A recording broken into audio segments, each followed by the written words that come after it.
જ્યાં બે વાસણ ભેગા હોય ત્યાં ખખડાટ તો થાય જ, પણ જો ત્યાં પ્રેમ હોય ને તો એ ખખડાટ પણ સંગીત જેવો લાગે.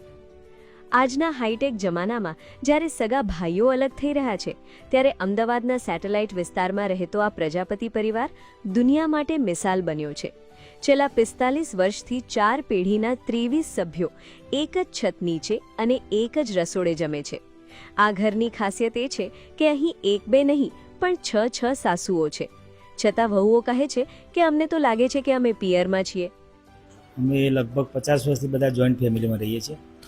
લગભગ વડીલોમાં જુઓ ને ચાર મધર ફાધરની, પછી 4 ભાઈઓ અમે, પછી 4 એમના વાઈફ અને છોકરાઓ, બધાથી લગભગ 23 જણા હતા હાલ જોઈન્ટ ફેમિલીમાં રહીએ છીએ. બધું વહીવટ એમના હાથમાં જ છે અને અમે 4 ભાઈઓ છીએ. 4 ભાઈઓ ધંધો કરીએ છીએ અને અત્યાર સુધી કંઈ પણ નિર્ણય હોય તો 2 દાદા અને 2 બા છે જ, એ ચારે જે નિર્ણય કહે એ નિર્ણય ઉપર અમે અટક કરીએ છીએ. પહેલી વાત તો શાકભાજીથી શરૂઆત કરીએ ને તો દાખલા તરીકે તમે લારી ઉપર શાકભાજી લેવા જાઓ તો પેલો 250નો ભાવ કહે અને અમે સીધું 5 કિલોનું માગણી કરીએ. અમારે 3-4 કિલો તો જોઈએ જ, બરાબર. એટલે પહેલો મોટો તો 50% એ ખરીદીમાં જ ફાયદો થાય અમને, હોલસેલમાં જ કહેવાય ને. આજે વિશ્વ પરિવાર દિવસે આ પરિવાર એ સમજાવે છે કે લેટ ગો કરવાની ભાવના જ ઘરને સ્વર્ગ બનાવે છે. અહીં ઘરનો સામાન હોલસેલમાં આવે છે, કોઈનું અલગ બેંક બેલેન્સ નથી અને પ્રોપર્ટી માટે કોઈ વિવાદ નથી. અહીં વડીલોના અનુભવ અને યુવાનોના જુસ્સાનો અદ્ભુત સમન્વય છે. તહેવારની ઉજવણી હોય કે જીવનની કોઈ મુશ્કેલી, એકબીજાનો સાથ અને સહનશીલતા એ જ આ પરિવારની સાચી તાકાત છે. વહુઓ એકબીજાની બહેનપણી બનીને રહે છે તો ત્રીજી પેઢીના યુવાનો આજે પણ દાદાના વેણ પર ઘર ચલાવે છે. એકચ્યુઅલી તો મને લાગતું જ નહીં મારી આમ જેઠાણી છે કે મારી સાસુ છે, આમ 6 સાસુઓ છે, અમે બધા ફ્રેન્ડ્સના જેમ ને એવી રીતે જ રહીએ છીએ.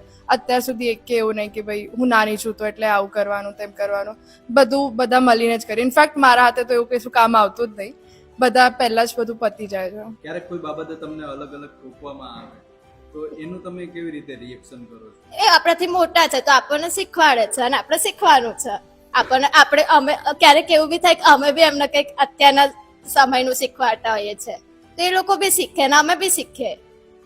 બરાબર. ક્યારે કઈ નાની મોટી રકઝક થઈ હોય કે એવું થયું? ના, જરાય. બધું કેવી રીતે હેન્ડલ કરો? એવું કંઈ થતું જ નથી તો હેન્ડલ કરવાનું તો આવતું જ નહીં. આ પરિવારની એકતાને બહુ સારી રીતે જોઈએ. અમે બધી જગ્યાએ જોઈએ છે પણ આવો સંપ ક્યાંય નહીં. એમાં સાસરીમાં આવો સંપ નહીં. એ વેકેશનમાં આવીએ એટલે બહુ મજા આવે એમ થાય. ખાસ આજકાલની વહુઓને સાસોથી બહુ મોટા પ્રોબ્લેમ હોય. ના, મારે એવું કંઈ નહીં. હું તો ઉપરથી છોકરીઓ જ છે. એ છોકરી આપણી હોય તે આપણી છોકરી નહીં. પારકા ઘેર જાય એ છોરી આપણી નહીં તો પછી આ છોકરી આપણી નહીં ગયા. એ રીતની રાખવાની છોકરી રાખવાની વહુઓને. હરિયાણાથી આવેલી નાની વહુ હોય કે 37 વર્ષથી આ પરિવાર સાથે જોડાયેલા મોટા વહુ, દરેકના મોઢે એક જ વાત છે: સાથે રહેવામાં જે મજા છે એ અલગ થવામાં નથી. 1.5 વર્ષનું બાળક ક્યારે મોટું થઈ જાય એ આ ઘરમાં ખબર નથી પડતી. જ્યારે આખો પરિવાર મિની બસ બાંધીને ફરવા નીકળે છે ત્યારે સૌ કોઈ આ પરિવારને જોતું રહી જાય છે. આજના દિવસે આ પ્રજાપતિ પરિવાર દરેકને એક જ સંદેશ આપે છે કે પરિવારથી મોટું કોઈ સુખ નથી અને સંપથી મોટું કોઈ ધન નથી.